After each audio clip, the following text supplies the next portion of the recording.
Dari Gereja Sangkakala Surabaya 1062 The Voice of Love. Shalom, selamat pagi kekasih Tuhan. Berjumpa kembali dalam program Bincang Pagi edisi Jumat 3 Juli 2020. Apa kabar kekasih Tuhan pagi hari ini? Pagi yang cerah ya, siap untuk belajar, bertumbuh dalam kebenaran firman Tuhan. Pagi hari ini kekasih Tuhan kembali mengajak kekasih Tuhan untuk belajar, bertumbuh dalam kebenaran firman Tuhan, praktek juga dalam kehidupan sehari-hari. Ada Ibu Amelia Gunawan dari GBI Pakis yang siap berbagi dengan Anda. Selamat pagi Bu Amelia. Selamat pagi Bu Ayu. Apa kabar Bu? Puji Tuhan luar biasa. Terima kasih. Pagi-pagi sudah hadir. Olahraga lagi kelan.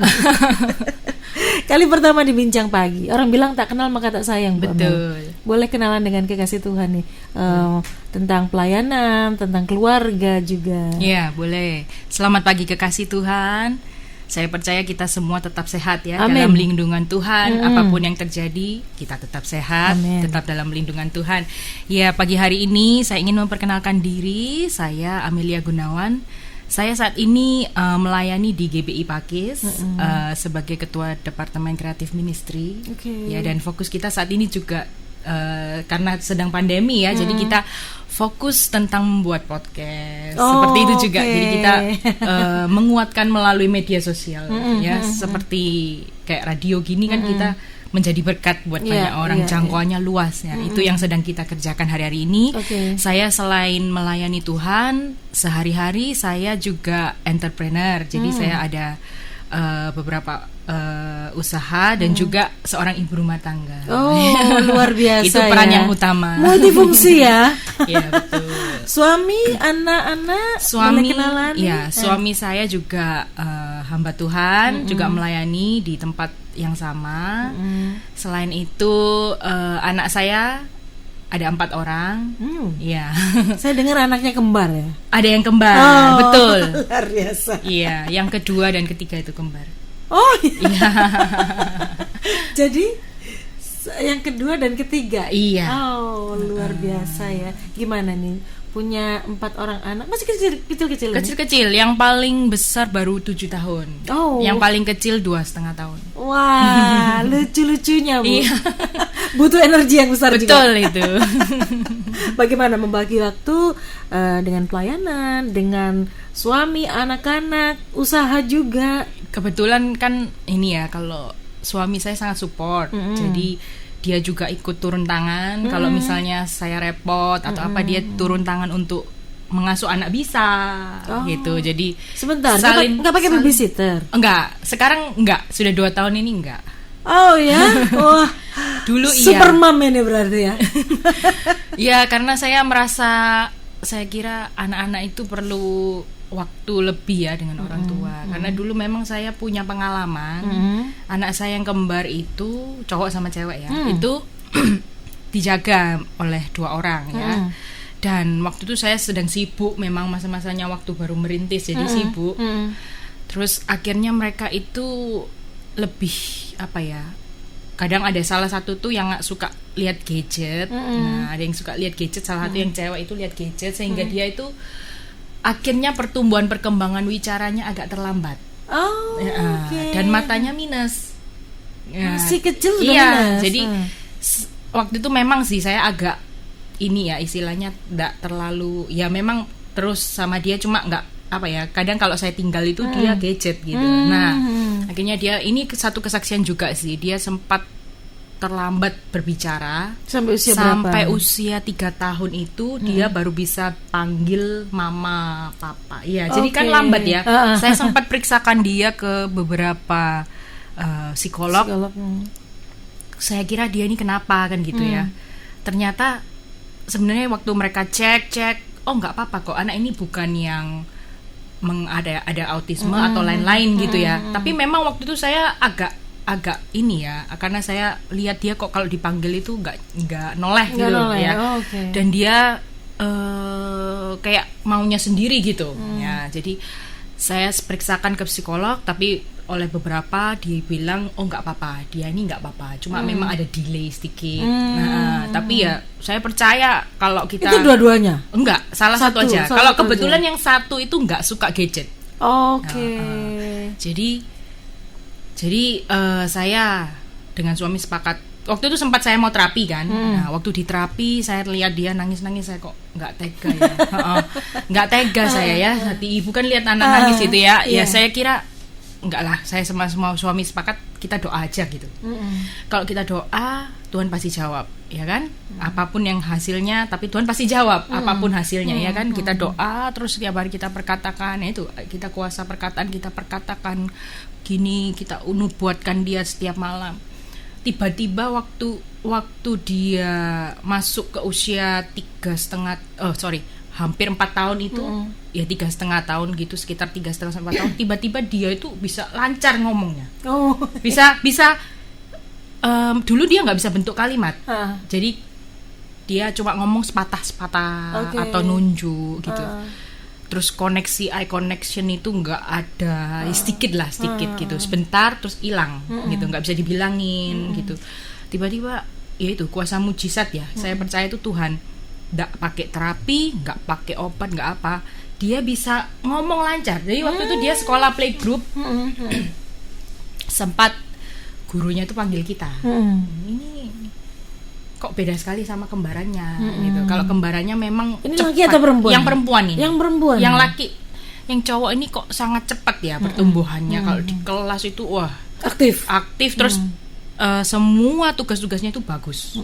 Bahkan jadikan contoh gitu kan. Kalau yang cewek nggak mau kerjakan tugas. Itu. Terus nggak bisa bersosialisasi, nggak bisa mau komunikasi kayak gitu. Sempat diomong, kalau dia seperti ini terus kemungkinan dia nggak bisa. Ini anak playgroup bisa nggak naik kelas gitu kan. Kita mikir anak playgroup ada ya playgroup nggak naik kelas ya. Nah lalu enggak, pasti bisa ya kan. Kita doa terusnya itu semester 1. Masuk semester 2 tiba-tiba dia bisa lancar mau sosialisasi, kayak ada sesuatu yang cepat langsung dia berubah gitu. Dia berubah luar biasa peningkatannya. Jadi dia sudah langsung aktif ngomong, bisa bisa ikut aktif di kelas, sosialisasinya sudah mulai bagus, terus mau mengerjakan worksheetnya di kelas, sampai guru-guru juga wah ini perkembangannya pesat sekali anak ini ya, bisa ini, sampai akhirnya dari pihak sekolah ya dia tetap naik, nilainya bagus ya meningkat gitu ya, nilainya bagus dan istilahnya bisa untuk masuk ke jenjang berikutnya. Ya, jenjang berikutnya. Dan waktu itu saya juga sempat dipanggil oleh sekolah. Ini kan mereka yang tahu ya sehari-hari anak saya gimana. Tolong ibu beri kesaksian waktu pertemuan orang tua tentang anak ini gitu, supaya menjadi berkat lah buat orang-orang.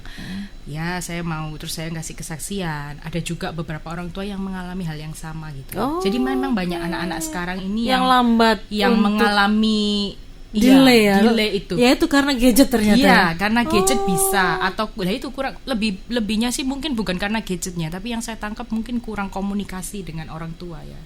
Karena orang sekitar itu yang membantu untuk stimulasi anak kan.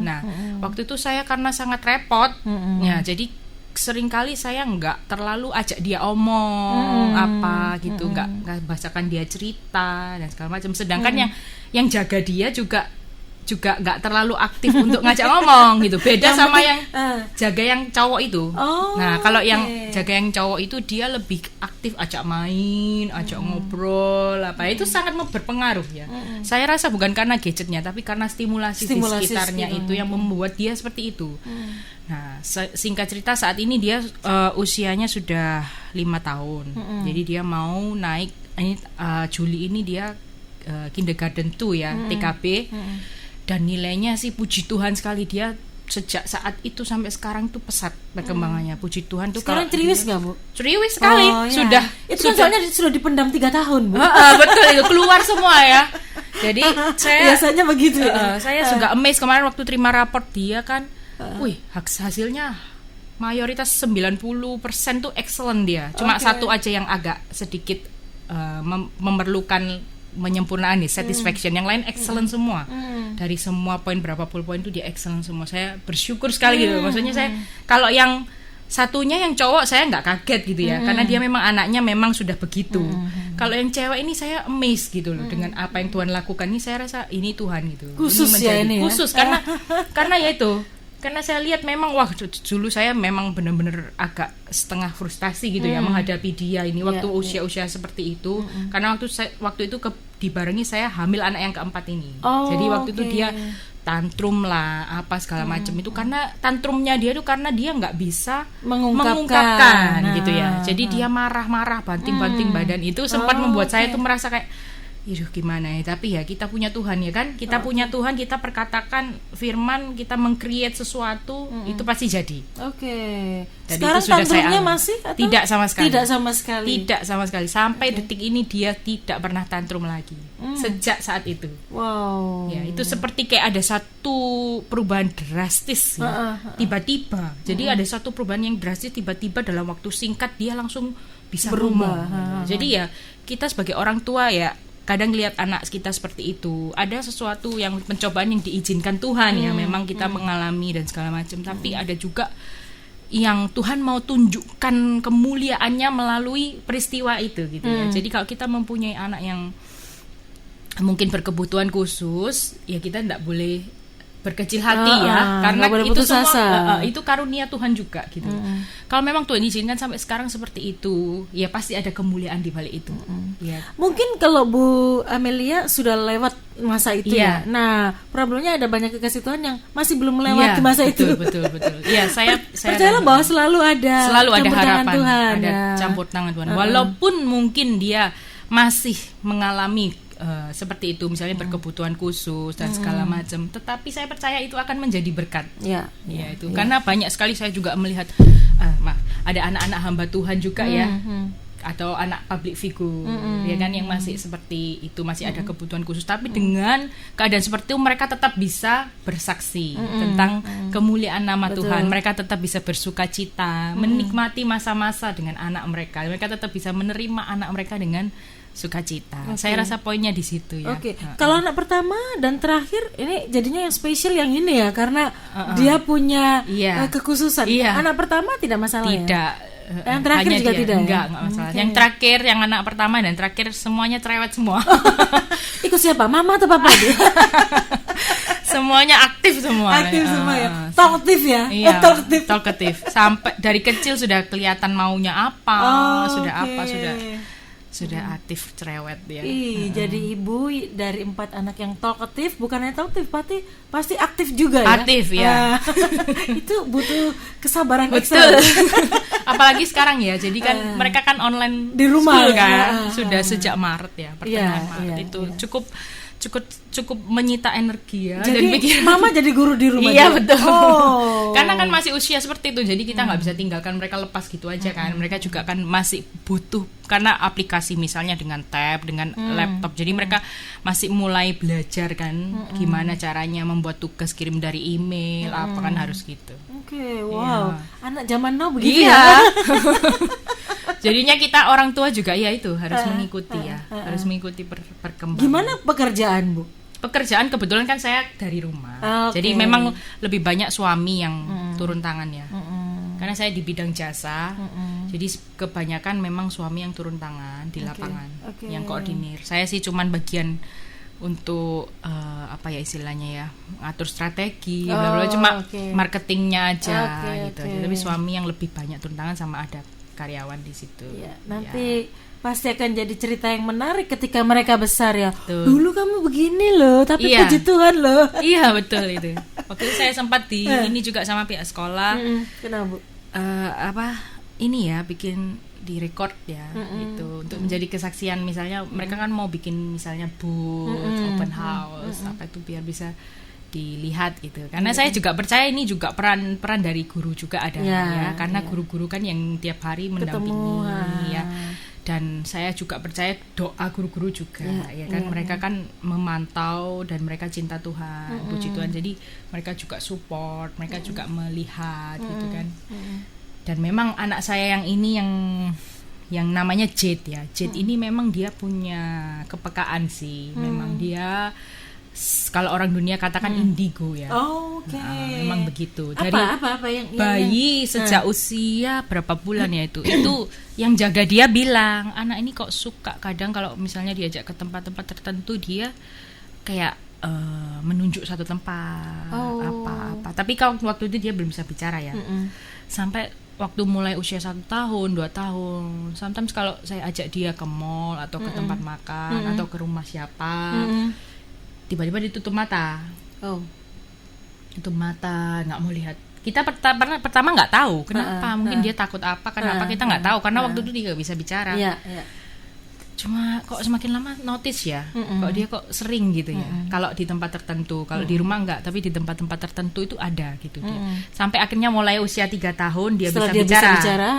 Dia Ibu bilang, tanya, kenapa kamu kok tutup mata? Gitu. Ada yang jelek, gitu. Kadang ada monster. Terus ada ya seperti apa? Kadang dia deskripsikan juga. Waduh.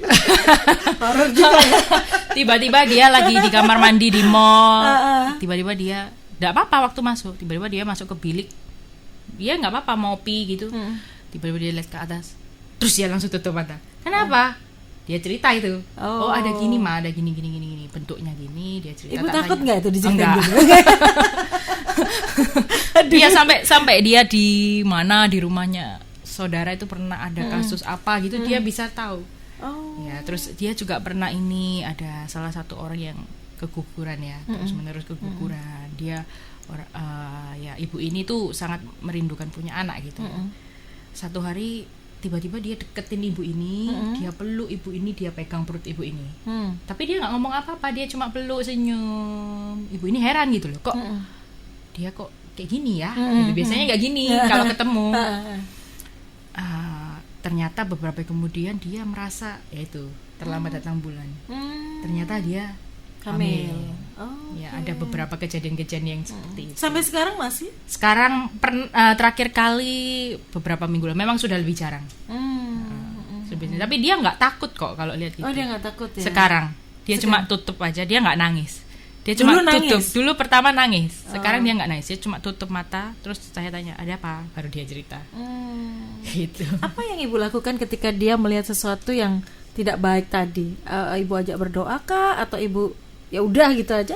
Saya kasih pengertian pertama. Dan dia saya kasih pengertian, dan kemudian dia merasa bahwa itu bukan siapa-siapa gitu loh. Maksudnya bahwa kamu itu lebih besar gitu ya. Kamu punya roh Tuhan, yang ada kamu yang punya besar. roh yang lebih besar. Jadi kalau kamu lihat itu, kamu bilang dalam nama Yesus pergi gitu ya. Itu bukan, dia tidak punya kuasa untuk mengganggu kamu gitu. Sehingga dia, anak saya ini tidak takut. Cuma tutup mata gini aja. Gitu. Nanti akhirnya kita, kalau memang waktu itu rame, kita nggak bisa berdoa ya di situ. Tapi akhirnya nanti kita malam apa gitu kita doa. Tapi anak sekarang memang sangat kritis ya. Jadi kita mesti jelaskan. Gitu. Ada pertanyaan-pertanyaan sulit ya, bukan? Banyak. Saya sering mendapat pertanyaan sulit. Contohnya? Dan shock dari anak-anak saya. Contohnya anak saya yang pertama, Jillian, itu waktu usia 4 tahun 5 tahun ya.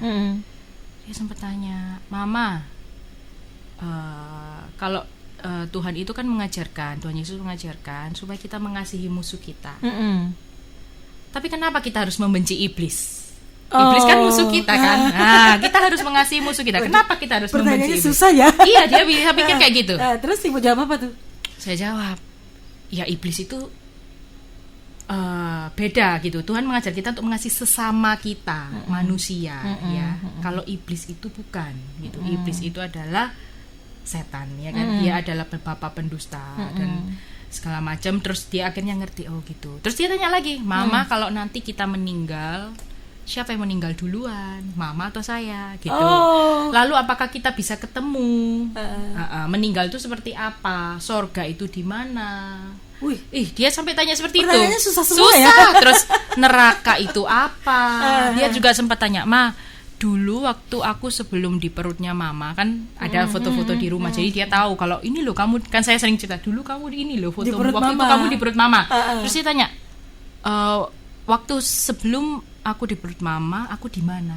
Nah, gitu. Oh ya, kamu ada di pikiran Tuhan. Nah, Tuhan sudah merencanakan kamu di pikirannya. Lalu Tuhan membuat kamu, menaruh kamu di perut mama melalui ada papa dan mama. Dia kalau nggak gitu, nggak dijelaskan, dia nggak akan puas. Pasti akan dia tanya, ya kan? Namanya anak kecil. Nah, tapi penting juga kita orang tua supaya kita bisa kasih pengertian yang betul menurut firman Tuhan, supaya apa? Mereka tidak disesatkan oleh dunia. Karena media sekarang kan cepat ya. Anak sekarang bisa lihat YouTube dan segala macam. Google mau cari apapun di Google. Jangan sampai peran kita orang tua digantikan Google. Nah, itu dia. Ya kan? Karena orang tua kan dulu kan orang tua pokoknya paling benar. Ya kan? Waktu sebelum ada Google. Sekarang Google paling benar. Loh, jangan sampai seperti itu ya. Bahkan bisa-bisa Google jadi Tuhan itu dalam tanda petik ya. Ada lagi yang barusan terjadi. Anak saya yang John, namanya John, itu kembarannya si Jade itu. Dia tanya sama saya satu hal yang cukup ini ya, cukup kritis juga. Kemarin malam dia juga tanya gini, ini yang kemarin dulu aja. Mah, semut itu jahat atau baik? Terus saya bilang, ya baik dong. Kalau baik kenapa dia gigit aku? Nah, kayak gitu-gitu loh. Kan sepertinya simpel ya. Jawabannya susah ya. Dia kan sepertinya tanyanya simpel, tapi kan kita mikir juga, iya ya. Jadi mau jawab apa waktu itu? Ya waktu itu mungkin ada yang manis, mungkin kamu habis makan biskuit, mungkin kamu habis makan apa yang manis, susumu tumpah mungkin sehingga dia gigit kamu mungkin. Jadi gitu. Akhirnya dia, oh berarti semut baik ya. Terus dia waktu makan, setelah saya jelaskan itu, dia makan siang, dia ada pinggirin makannya sedikit di ujung piringnya. Saya tanya, loh itu kenapa itu kok kamu sisakan sedikit? Itu buat semut makan, semut baik supaya dia nggak gigit aku. Jadi dia sisakan itu. Oh betul juga ya. Oh masuk akal. Iya. Oh iya. Dunia anak-anak memang kadang-kadang bikin kita wow gitu ya. Jadi kadang speechless juga kan kita menghadapi spontan kan mereka. Berpikir apa tiba-tiba langsung tanya gitu. Jadi kita kadang aduh tunggu dulu nih, mikir dulu nih mau jawab apa ya. Iya, apalagi 4 ya Bu ya. Semuanya kritis semua ya. Iya kritis. Waduh. Sekarang sih kritis ya. Mulai usia-usia ini kan mulai explore. Betul. Tanya ini, tanya itu. Padahal yang kami perbincangkan bukan itu, tapi kayaknya kita perlu alihkan ke situ, Bu. Menarik itu karena nggak ada yang pernah bahas. Nggak apa-apa. Ini sebuah pengalaman dari seorang ibu muda yang punya anak-anak yang spesial dalam arti luar biasa. Mereka talkative, juga punya beberapa kekhususan begitu ya. Pertanyaan-pertanyaan tadi mungkin juga pernah ditanyakan kepada Anda.